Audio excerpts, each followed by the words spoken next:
Welcome back to Beyond Four Walls, Conversations on Affordable Housing. I'm David Dworkin, President and CEO of the National Housing Conference, the nation's oldest and broadest affordable housing coalition. I'm joined today by Liz Gehringer, President and CEO of Anywhere Franchise Brands, where she leads strategic growth, marketing, and operations for some of the industry's most iconic names: Coldwell Bankers Affiliates and Coldwell Bankers Commercial, Better Homes and Gardens Real Estate, Century 21, and ERA Real Estate. Her leadership supports a global network of nearly 300,000 agents in 4,000 offices across over 100 countries. Liz brings a unique blend of experience in operations, legal, sales, and marketing, with a career spanning nearly 2 decades at Anywhere. From her early work shaping ethics and compliance programs that garnered international recognition to her leadership as COO and later president of Coldwell Banker, Liz has built a reputation as a champion of governance, entrepreneurship, and innovation in real estate. Welcome, Liz. I'm so excited to talk with you today. Thank you. I am really excited to be here, especially with you in person in Washington, D.C. It's my favorite way to have these conversations because here we are, and as you know, it's a conversation. So let's kick it off by having people get to know you a little better. And my favorite question, which is, what's the most interesting and important fact about you that has nothing to do with your work? Well, I'll keep it local. Washington, D.C. is actually a central figure, a real character in my life story, actually, and probably does influence my work quite a bit, but I'll tell you more about it. I went to college and law school here, but I had been hearing about Washington and Georgetown, where I went to school, for my entire life. Go Bulldogs. And visiting with my family, and I benefited, I think, although at the time I felt my credentials were there, but I was the third generation Georgetown student. Oh, wow. Yeah, which is interesting, and especially how that plays out in the work we do in housing and some of the ways we think about the generational benefits that people receive in different areas. And I learned so much at Georgetown. It's a Jesuit institution, really focused on making sure you have a multifaceted view, always focused on the ethics of a situation, and always focused on the global impacts of work and things you're thinking about. So much thinking, my thinking really expanded, when I was in Washington. And that is on my father's side, the relatives who had attended Georgetown. I got to carry on their incredible tradition. But I had been also hearing about Washington from my mother because her parents immigrated to Washington from Denmark. And it's not that long ago. And of course, the immigration story is so relevant today. Mm-hmm. And this, seems a little bit more storybook compared to the way we, what we hear today. And you also wonder if we romanticize what it have been at different times and things like that. But I thought a lot about them during my time in D.C. I have had the opportunity to meet our relatives across Denmark and learn more about them. But I think about how interesting it is how young they were. They came really as teenagers to this city, and then their families spread across a number of states looking for opportunities and finding different places to live. But that is not so far back in the history of my family. It has always been interesting to me. And I used to hear stories of them meeting at Old Ebbitt Grill, which has been here love it. forever. Yeah. And then later in life, I had this other interesting moment at Old Ebbitt, which of course everyone in DC knows, it's like everyone has a story there, I think. But we were in town for a play. My husband's cousin, Liz Gehringer, was an actor. Mm-hmm. And at the time she was dating Matthew Perry. His father was in a play in town. Mm. And so we had this really interesting opportunity to meet her and hang out and have a drink at Old Ebbitt Grill. And I'm sure she does not still tell that story today of that time in Old Ebbitt Grill. Yes. But she was so charming and wonderful, and I have such admiration for her. But Washington is just this compilation of all of these little interesting things, from significant to light. When I pull into town, I always feel so connected. My parents are actually buried in Arlington Cemetery, so I can always give a nod over the river, love them dearly. And my grandparents as well, on my mother's side, are in Arlington. So, it's a real place of connection for me. Fun fact about the Clyde's Group and the Old Ebbitt Grill: Catherine Graham's family has, an investment arm, the Graham Family Fund or whatever they call it. And I was at an event talking to this guy, and turns out he was with them. And I learned that during the pandemic, Clyde's was at risk of going out of business. And the Graham family stepped in and bought it so that this iconic brand would not disappear from Washington. Oh, And that's why the old debit is still there, which is really incredible because it is such a part of Washington history. it really is. Yeah, my father was a great lover of institutions like his school, like the country. He had a real belief in sort of American business. And of course, the work I do now is deeply connected to brand. So, I think brands do resonate with people, and that's a lot of the business we're in. This is the thing is most people have never heard of Anywhere Real Estate. No offense. But everybody has heard about your brands. And that's probably the way it should Purposeful, be. yes. And so what is it like running a company with these iconic brands and they have the same business model, but they have different cultures. And you want to, I'm assuming, because you've maintained these brands and not homogenized them, you want to maintain that and take advantage of it. So is that right? And how do you do that? Because that's going to really lead into our conversation about realtors and real estate agents and what they do. So from a business perspective, there's a lot that we can do that's operationally efficient when we run many companies from one place. So, for example, we can have a shared service team that makes sure that we have excellent legal advice, excellent financial advice. Everything is sound in the background. We can make sure that we are well prepared to have an efficient transaction ready for our franchisees, for our agents, for our consumers. Those are things that we can do, and everybody wants, right? We touch so many people. When we have 300,000 agents, last year we touched about 950,000 transactions across the country. There's a lot that we can do to make sure that process is smooth. And at the end of the day, that's a really important goal in housing and the experience of it, which we'll get more into. But it's important that we have all these distinct brands because they resonate with consumers in different ways, because we can offer different types of expertise to people depending on what they're looking for. So it can be from the perspective of a home seller who's looking to market their home in a different way or attract a certain consumer. And it can be from the perspective of an agent and what type of brand they would most like to work with and affiliate their name with the brand. And I'm assuming the personality of someone who's an agent who's going to be attracted to Better Homes and Gardens could be different than somebody who says, I want to be, affiliated with Coldwell Banker. Absolutely. And same thing with a home seller. Very true. And each of the brands still can have this extremely well-trained workforce, this sales force of agents at the front end, but we can bring expertise in these different categories. And so, for us, having a multi-brand approach gives us the broadest reach to attract customers and agents, but also in the business that I oversee to attract a varied network of franchise owners, of broker owners in the market as well. Touching 1 million transactions a year, that makes you quite the expert, because when you think about the process of buying a home, it pretty much starts and ends with the real estate agent, and they're involved with every single part in between. In fact, they're involved before the beginning of the transaction for the buyer because they're working with the seller, and it's so intimate. This relationship is so intimate between the home buyer in particular, and the home seller, who has so much at stake, and it's often part of a transaction where they're selling and buying. But for the first-time home buyer, that agent is the primary source of information. If they're a multi-generational homeowner or home buyer, they have the experience of their family, and that's incredibly important. It's one of the core advantages. But they also have this person who's walking them through the entire process. I mean, when I bought my first home in Michigan, our agent was helping us find what we needed and helping us go through neighborhoods. That's kind of the obvious stuff, recommending a lender. I mean, and from everything to advice on moving in and at the closing. And Truly. So it's like the whole 360 degrees. I think of an agent as a trusted advisor. And you're right, it is for so many aspects of the transaction.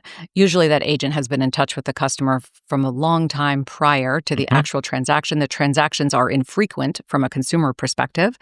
And so they have gotten to know an agent who they trust over the course of time, or they have gotten to know their reputation because agents really show up in the local market, right? That's where their reputation gets known. And the customer does need that guide. I mean, it's for everything, like you say, to point across the full transaction. So we have offerings in mortgage and in title and insurance, and we can point people in the direction of options available. People who are looking into lending, I mean, that's not a simple thing, and not everybody is going to go into that process the same way.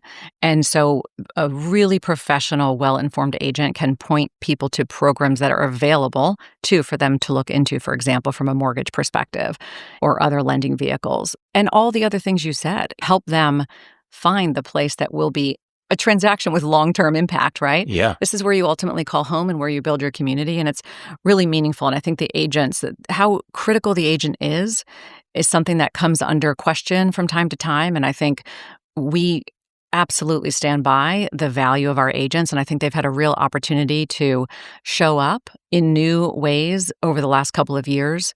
That's been pretty exciting because there's been more disclosure on both sides of the transaction and more opportunity to talk about, for example, what the buyer's agent is doing in the transaction, the seller's agent is doing in the transaction, which are really important parts of clarity and have really been, I think, well embraced after training. It's just been a constant time of change in our business. I mean, everyone would say this about every business, but we're evolving, and our agents have a huge amount of responsibility for a huge amount of knowledge sharing that they do with the customer. So let's talk about that, because I would say agents are facing more competition than they've ever had before from non-agents. I mean, you got platforms out there that people can do their own shopping.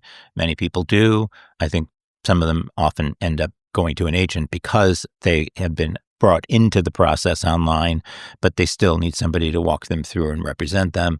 But you've got that platform. You've got all the ways AI had it not been for Expedia taking the place of travel agents, AI would have wiped them out, because one of the things that AI is great at for consumers is planning a trip. So I think that is going to be incorporated into competitive models. How are you addressing this changing business and competing? So, because the competition, which is one of the best reasons for competition, is over the value add for the consumer. Yeah, I think for many consumers today, real estate is almost a hobby, right? It's become, because of certain apps and things, people are engaged in real estate in a different way than they would have before, when they were maybe looking for this one transaction or looking for the job opportunity, followed by the housing, that kind of thing. And there's so many programs where they can watch really maybe skewed views of how agents behave when you look at some of the reality TV shows and that kind of thing. There's dabbling, and then there's the person who's sincerely looking. And a lot of what we find is people are pursuing information about the space, but then they are coming to the agent for guidance in the actual transaction.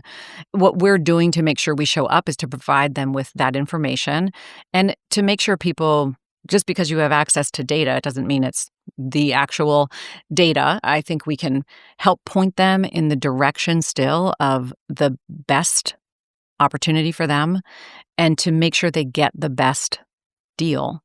And I think that negotiation and the ability of the agent to really negotiate for the consumer in the transaction, which is something you and I haven't really addressed, that is a really critical part of the agent role. You're not going to find in some other avenue. From an AI perspective, AI powers everything we do. We've been talking so much about this. There is AI operationally. So in the background of, if we're in our company-owned operations, if we're processing between 15,000 and 25,000 pieces of paper a day, in theory, I mean, they're electronic documents, but the concept of that, well, now we have AI processing those documents with almost no error. So you can move along more quickly. So there are things AI can do in the background that it leaves us with more time to do these important agent pieces, the counseling, the guidance, the assistance. So AI is fitting into the business operations from an efficiency standpoint. AI is also fitting into the actual home buying and selling from a marketing perspective.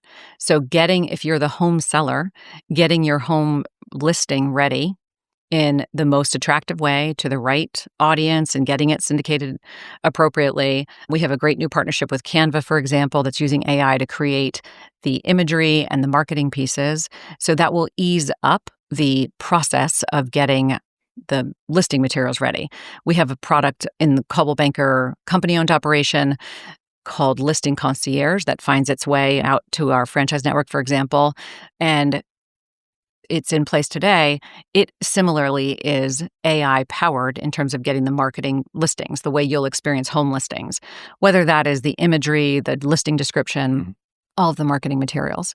That's another way that AI is just embedded now into the business. It's just embedded in the way we work. At our company recent leadership meeting, we had an extraordinary AI session in which we didn't use AI like Google. We used AI as a thought partner and really learned an approach about our queries to solve through business strategy questions and to really use AI as a thought partner who is engaging with you, and you're crafting a role for you and AI in a business strategy type problem to have a back and forth and iterate with AI through business strategy problems. Now, all of that said, you have to apply your human your absolutely context. Yes. And I was on a call earlier today with one of our franchisees, and we were just going through that concept of like AI is in everything. It's not a thing. It's not, should I buy it from you or should I buy it from someone else? It's not a one thing. Right. And it's both changing the way we operate from the back end. It is changing our approach in how we get to the transaction simplicity, how we market the properties, how we find the right leads, how we attract the right agents, how we know who to recruit, because AI can tell us who would be most likely to be more productive if they came on board, what consumer might be getting ready to do a transaction based on the activity that we're seeing from them in a variety of settings. Like there's so many different iterations of efficiency in that example. And it's not a one thing. It's not a one tool. It's really got such incredible power to enable us to do things in a better, faster way so that we can spend the time on the human piece. Well, and you're using it in a very sophisticated way, and it's very much like training an employee. I mean, it learns, it makes mistakes, you correct it, it makes adjustments, it learns your business better. It happens to do all of that exponentially faster than a human, but it requires that human interaction to make sure that it's not going down, a rabbit hole, which frankly, most employees could perfectly well do if they didn't have any mentorship or any supervision at all. And we are all in on AI. All of our employees use it in a variety of different ways, from analytics to writing and research. But in the last, I would say, 5 podcasts I've done, 3 of them were with CEOs of major corporations in this space, and every one of them had something really interesting to say about AI and how they're using it. I think I've been in town meeting with some CEOs in the housing space myself, and we've been discussing the same subject. I think when you're a leader, as you are, to trust your thinking. You have a gut sense, especially from a policy perspective, for example, you're an expert and I've heard you say in one of your podcasts, you can tell if it's a speed dating policy initiative or if it will get some roots, and you have a certain gut about things, and someone can ask you some questions, what will be most effective in this policy area or that, and you have a gut feel. But I think where AI can help is there's so much data, and it's so much more readily accessible using AI. So, housing trends or just our beliefs about migration of people or who's impacted by certain lending or not, like all these questions, we have gut feels. You might think you have a very strong sense, which you should from experience. And I think experience is really, truly the most powerful.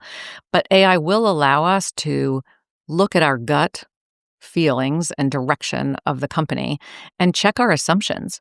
That's an interesting concept to me.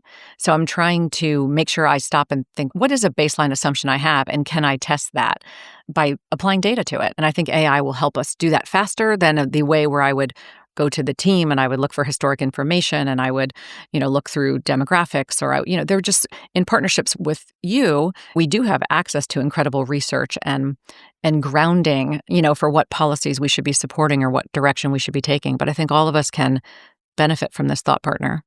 Yeah, definitely. High interest rates have not come down. They have a big impact on the move-up market because you're in a 2.5% or 3% mortgage, you're not going anywhere if rates are 6.5%. You've got very high home prices rising at record levels, not as fast, in the past year or so, but from a very high level over the last 5 years. We recently did a report on our Paycheck to Paycheck database, which is available on our website. I'll give a quick plug, even though it's not necessary, nhc.org. You can click on Paycheck to Paycheck right there and see how hundreds of occupations have been impacted in all of the communities around the country. And now we can compare year over year. And it is shocking the number of occupations that are traditional middle-class jobs who could afford to buy a home in 2019 and cannot afford to buy a home today. So that's a national crisis. It's also a big deal because that's your market. What should we be doing about this? It's easy to say, well, the Fed should cut interest rates. And that would be great if the economics supported it. But if they cut the short-term rates irresponsibly, then we're going to end up with even higher interest rates. So that's not a solution. But how should we be thinking about this? Because it's very top of mind for the president, for members of Congress on both sides of the aisle. We just had a bill that was passed in the Senate, Road to Housing, with unanimous support. Senator Warren and Chairman Scott worked together on this bill. You never see that these days. What's your thought about this, and how should we be moving forward and thinking about it and thinking outside the box? Yeah, well, I mean, I appreciate your positivity. I think Washington gets a bad rep for not being collaborative. So any bright spots we see on collaboration are important. It isn't collaborative at all. But this is a notable exception, and we're going to learn from this how to do it right. Let's keep telling the story of that one. No, I think it's early days on that and the implementation and the details, of course. I think that there's a blend of federal and local, of course, aspects. There's no silver bullet. We know this. You know this, of course, better than anyone. Everybody's looking for it, but that's not how we got into this crisis. It's not how we're getting out. I don't think we get out with one thing. It's tremendous how many people are locked into their mortgages, which is just impacting our ability to move people along. And the transaction volume helps us with the first-time home buyer and all the way along, up to the purchase of second homes. Like we like the movement, of course. But I think it is this blend of federal and local programs. We have many franchisees who themselves are home builders who really face complex regulations, zoning difficulties at a local level. They are very involved in being a voice locally because they're often extremely well-connected individuals. And I do think some of this has to be pushed upon and worked out locally and to understand the incentives. People are willing to make investment and build communities. We have to lessen the complexity so it happens. I mean, these are business people, but they are also people who do deeply care about their communities. So they want to move forward with building. They need less complexity. They need the ability to build multifamily homes. They need, maybe ADUs, depending on what we're talking about in population density. There are many different ideas, which I think are often well and best understood by local people. And we need to also tell the story of being why growth in your neighborhood for the consumer, why growth in your town is a good thing, right? We need to open the minds and help tell the stories of why, why the positivity or where your local community fits into the bigger picture. The housing pressure plays out in different ways in every market. I mean, even in the luxury markets, you're going to find the luxury market may be strong from a buyer and seller standpoint because they're not bound by mortgages, often cash deals, but they're feeling the housing crunch because there's no staffing left in town, so to speak. And so the idea that there could be local business-backed or, employer private-backed housing solutions, and even in top-end markets, like it's everywhere. The housing crunch, which is good in a sense, because if you can get people to understand the need from their own perspective, we will gain more traction. I think on the federal level, it is a little bit about that too. Like, what is the simple piece that people can get behind? If that's a tax credit, is it that are people held up because they believe that they'll have too much of a tax hit, whether it's at closing or, right at the end of the year? What is the storyline? It can't just be what a leader believes from a gut perspective will be the most unlocking piece. It has to be the piece that can bring along the consumer mindset and motivate them to engage in the transaction. I think there's work to be done there. This is why we have a government affairs department, headed by Becky Talent, who I know and we are the only company of our type who does so. There are other people who have a voice in housing in Washington, obviously the National Housing Conference and NAR, which is the member association for many real estate agents, for the realtors. So there are a variety of voices. We just feel for our particular agents, for what we want to see for consumers, how we want to urge along the issues that I think are important to motivate supply, which is exactly what we need to solve these problems, comes by us having our own voice in Washington. Absolutely. And it's really important for trade associations to have their members also engaged, because otherwise, I mean, that's what they bring to the table, and the value is constituents. I think it's interesting. People would say members of Congress should just automatically understand because they own a house. It's not that simple. I mean, yes, we should be able to tell the story then from that perspective, to bring perspective from, the value your own agent provided, if that's the question, or how the transaction took place, or why the costs are which they are, or, what we need to do to spur development. I think we need to, again, just communicate to the listener in the way that's going to resonate with them. And it's not just as simple as owning a home, because there's so many factors that play into this. And home building is a big piece of that. One of the things that, occurred in the last few years is lawsuit after realtor fees and real estate agent fees. It's easy to say, oh, well, they should just be paid less. Why are they paid so much? And one of the things that we realized early in the Black Homeownership Collaborative, which we're involved with, and certainly many of the civil rights groups were very clear about, is, well, wait a minute. If you reduce the incentive to work with first-time homebuyers, why are agents going to be looking for first-time homebuyers? I mean, you're taking them out of the money completely. That doesn't make any sense. And I've never really been able to get anybody on the other side to articulate that. But the name of the game here is, how do we increase the incentive for both agents and lenders who are paid on a percentage basis to invest that time in the first time and especially first generation home buyer? Talk to me a little bit about that. Yeah, I mean, the first time home buyer becomes the second time home buyer, right? This is an avenue to business. And, on the question of the agent role, I think your question is around, would the agents still participate representing buyers, with the shift or question of who's paying fees. And what we have found is that the additional discussion around, the additional documentation around, the additional moment around sitting and saying, here's the value I provide, and which person here is the seller making an offer. The seller is making an offer on the sale side. Where is the buyer's offer coming in, and what are they saying about their willingness to pay fees? I mean, I think that has actually just opened up the conversation and expanded the trust of the discussion and among the parties. Yeah. We don't want to spend our time in this way through lawsuits and litigation and training and all this thing. But the training actually turned out, I think, to be very healthy. And there's so many people from the industry in town, and this is what we've been discussing, that we feel like the heightened communication and training has left us with a very professional, strong sales force of agents. And we're pretty proud of that. So I think the disclosure has actually improved around the agent's role and fees in transactions. Yeah. And transparency builds trust, right? I mean, that's a critical part of that. Truly. I think there was a lot of assumption, the badge of honor for an agent was to not complain, to work so hard and never say everything they were doing. And they actually needed to say what it was that they were doing. So we've come to a good place around that. Nobody wants scrutiny on their industry, of course. But I think we have long we're recognized as one of the world's most ethical companies. It's something I'm very proud of, and something I actually personally worked on with our company from the very beginning when I was in general counsel and then chief ethics and compliance officer roles. We wanted to make sure that people understood how we would conduct business. So across all of those brands, when you talked about what would be the consistency, what and people have this impression of us because of the way we do conduct business, because of the way our agents do conduct business. But you're going to get a professional, well-trained agent when you're working with one of our brands.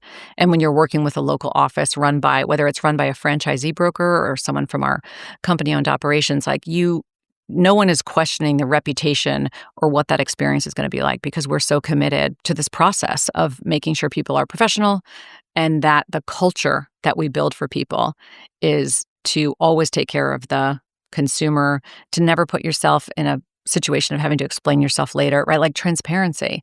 And I think we've really built on that. It's one of the most consistent and important pieces of what we do across our company.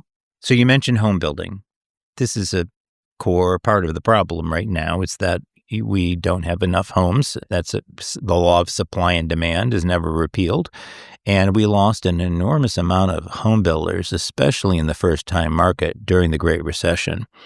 And we haven't got a lot of them back.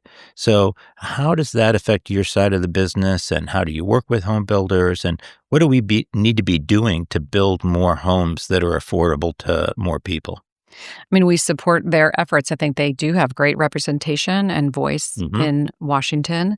They take on many of the positions for their own sake, but we support what they're trying to do, which is, again, a lot about easing the regulations that they face in a local community building. It's that ease of zoning that is one of the difficulties. And then it's not, there's a lot of conversation around resource supply and costs of conducting business that they're very actively engaged in. And we support those efforts. We can't control all of it, and we have to speak for the professionals who fall directly into our own network, which are the people doing the transaction when we get to the transaction, right, of the actual home sale and purchase. We firmly understand the size of this issue. I think it was the Brookings Institute that said we may be as many as 5 million units short.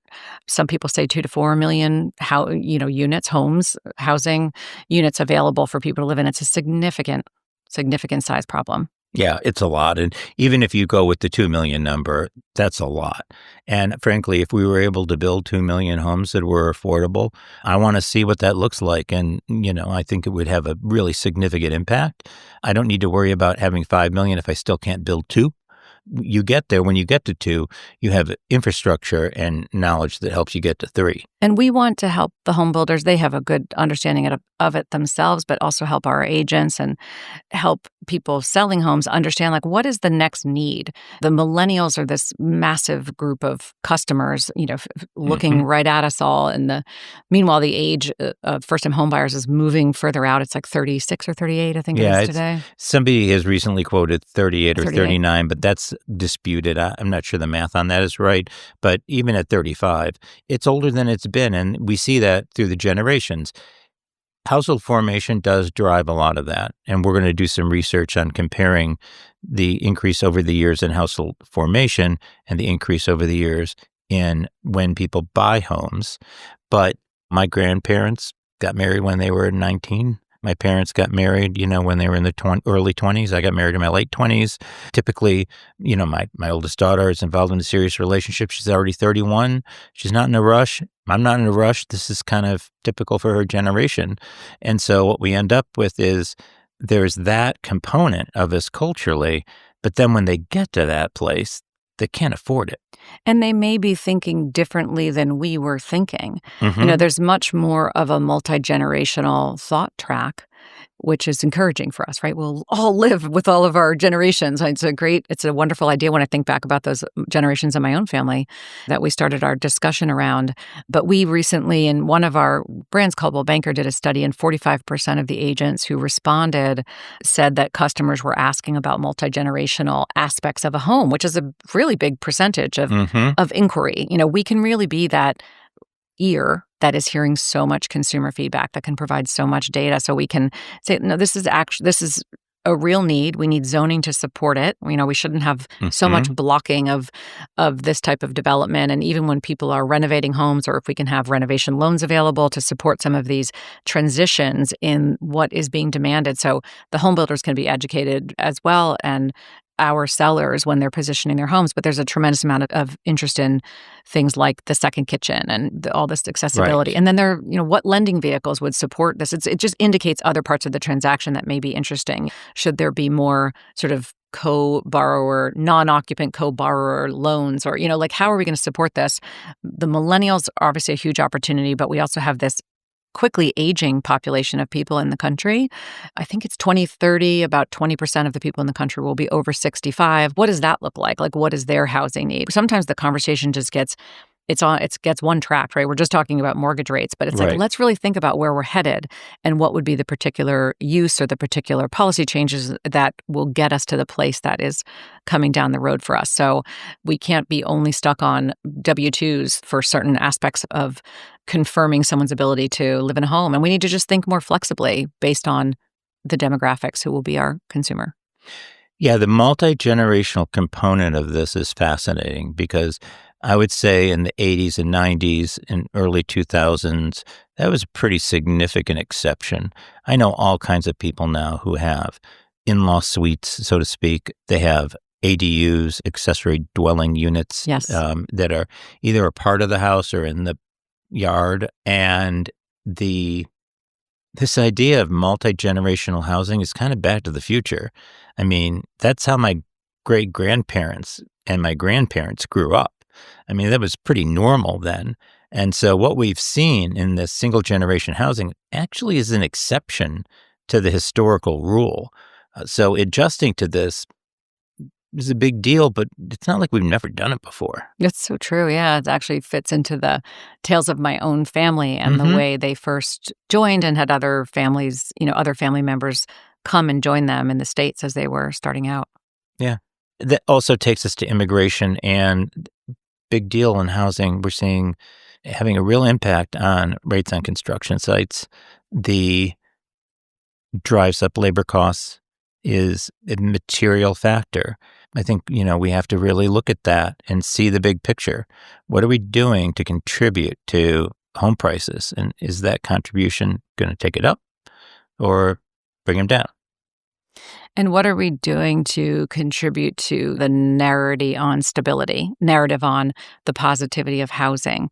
I think there is a lot of positivity. I mean, the American dream is alive and well. It was a recent Wall Street Journal survey. 90% of people still said their ultimate dream is to be a homeowner, and that's certainly common thinking. And so how do we support it, and how do we make sure people really do understand the investment value of a home and how that can really alter the course? I mean, I've seen it time and again. Yeah. Do I certainly wish I understood the value of real estate investing, in early days. It's an incredible story across our country, and how can we continue to facilitate it and pull out the positivity, make the connection between commercial and residential real estate too in our business. There's a lot of connectivity, and we are working hard to make sure our residential agents make that connection over to the fact that, say, their home seller is also a small business owner, and can we meet your needs on both sides of that transaction? There are these connection points across our business that we are leaning into, and we've been asked to, for example, deliver that expertise more broadly. And so it seems so basic, and when you say that, it's like, oh my gosh, we're going back in time. But it's like, yeah, these lessons we know. Like, let's really communicate well and get on a narrative that can be productive and collaborative. And while we don't think that means a one-sentence solution, it allows for input, and it works across the local and national level, and we can't sit and wait for it. When we it is a hard time in real estate. If you're running a brokerage, just when you look at the volume, say there'll be 4 million plus transactions, it's small in comparison to some years like the COVID years or something where people were really moving quite rapidly. And it's tough on them because it's a volume game, right? In terms of managing their expenses. When you're a real estate agent, you're not doing constant transactions, right? It takes a long time to nurture and close a deal, but we can't sit and wait for it. We can still be preparing. We can still be participating in the local conversation, right? I mean, they can be participating in the local conversation around regulation easing, and they can be training their teams, to be ready. And so I think that's part of it too. You're in a leadership role, and you're an inspiring figure in housing. And I think that's, part of what those of us who are in these extraordinary roles have an opportunity to do. I try to be optimistic. I think that's always a good bet in the long run. I think the two most dangerous words in economics are new paradigm, and that usually comes right before a crash of some kind. And that's an old paradigm, the crash part. 10 years ago, people were looking at millennials and say, oh, see, the new generation has no interest in home ownership. They don't want to be homeowners. They want to rent. And then all the reasons why that was the case. Completely wrong. Household formation got pushed out, so home ownership got pushed out. Now, millennials, in one way, in the mindset of Gen Xers and boomers get a really bad rap these days. I'm not sure why, but probably because I am one.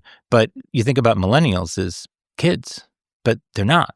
I mean, they're in their early 30s to late 30s. And the Gen Zs are down there where we used to think, and they have a whole new set of generational issues.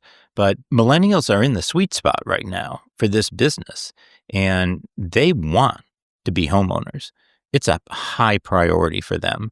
And so we're either serving that market or we're not.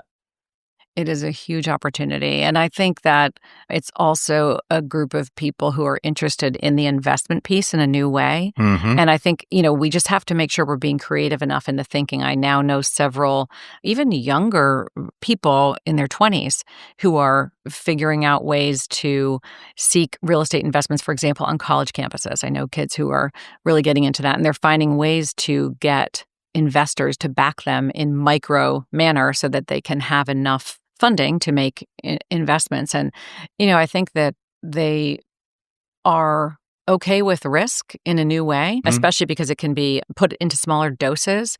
And that may feel like a way to get into what for them is an exciting real estate investment opportunity when they feel shut down by their belief that they will never get enough for a down payment, right? I mean, that's like a big part of the conversation in their mind. So they're trying to find other approaches to build up that down payment. And I think, not to generalize, but I'll generalize, millennials are much more economically sophisticated than I think previous generations in their same cohort. I was nowhere near as strategic about my finances when I was 30 as my daughter is. And that's not a mistake. I mean, that's not an accident. That, I think, comes from a generation that were teenagers during the Great Recession. They saw so much radical change in expectations, and they're thinking about how can I make sure that doesn't happen to me? So you have the highest savings rate in their age cohort compared to previous generations.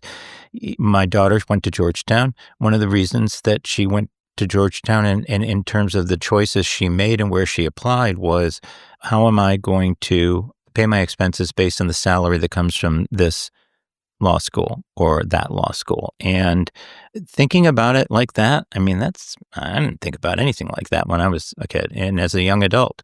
So I do think it's going to be very interesting as this generation gets more active in this market, how the relationship between the home buyer and the agent and the seller, who's often much older, how that evolves. I agree. I mean, they're coming to the table with a different level of information and a different attitude toward risk and all these pieces. And I agree with you. My own children are very financially savvy in a way that I just don't think we talked about. It was like we were told it was like embarrassing to talk about or something. I don't know. It was, it was just very different. Now it's such a big part of the conversation. And I think there's the entrepreneurial spirit, may be back, where you see the willingness to launch. I mean, many people believe they can have a side hustle or become an influencer. Like, there are a lot of things, but there are also business launches. I mean, business launches at a rate like we didn't certainly experience. And I think that creativity is going to have a positive impact. That we need to let those new ways of thinking and the creativity into the business. Yeah, it's the future. And like I say, it's easy to go down rabbit holes based on headlines on any given day. But this country has a long track record, and it goes up and down, but it's always moving in an upward slant. And I certainly see that. And it seems like you do too. Yeah, no, I feel enthusiastic because I spend so much time with our companies and our agents on the ground, and I hear their voice. They're hardworking people who really work to facilitate the growth of their communities in so many ways, raising the profile of their town, bringing people in to relocate from other parts of the country. Like, it's a pretty sophisticated practice, the way the top agents especially, operate and get to understand the trends of who's moving from here to there, and just watching their ability to work to generate activity, which is important. And I think we are the business. We say this a lot, but it's like we are actually the business, and we can help people get comfortable with why it is a smart time to list or buy, and why it is not just one simple model, and they don't need to sit back thinking, oh no, you only can have 20%, just wait for this down. No, this is not correct. And people just need to be so much better informed. We are that army of people who can inform people. We need to be professional and well-trained, in order to do that. But to overcome the larger narrative, which we just have been drawn to, we get drawn to the story, like the negative story or something like that. And it's like we can actually, I believe we can impact the fundamentals. I believe we have so much information we can bring to the policymakers from Main Street in the business that we do. That's our obligation. And that's really what we do. I'm proud of our connection to you. I'm proud of our connection to DC and the level of information. We just approach our business with smart people who are working hard to understand, where it's headed. I always feel just extraordinarily proud of anytime I meet one of our agents or see our offices and get a chance to pop by, because I think it's through and through a place of trusted professionals, and I'm really proud of our work. And that's a great place to end, although I definitely could spend the rest of the day talking to you, but this has been terrific. Thank you so much for joining us. Thank you for having me. Thank you for listening to this edition of Beyond Four Walls. You can visit the National Housing Conference at nhc.org. There you can learn more about affordable housing policies, affordability challenges throughout the nation on our Paycheck to Paycheck database, and explore membership in NHC for you or your organization. We appreciate your interest and look forward to working with you in the future. Until next time, I'm David Dworkin, NHC's President and CEO, wishing you a great day.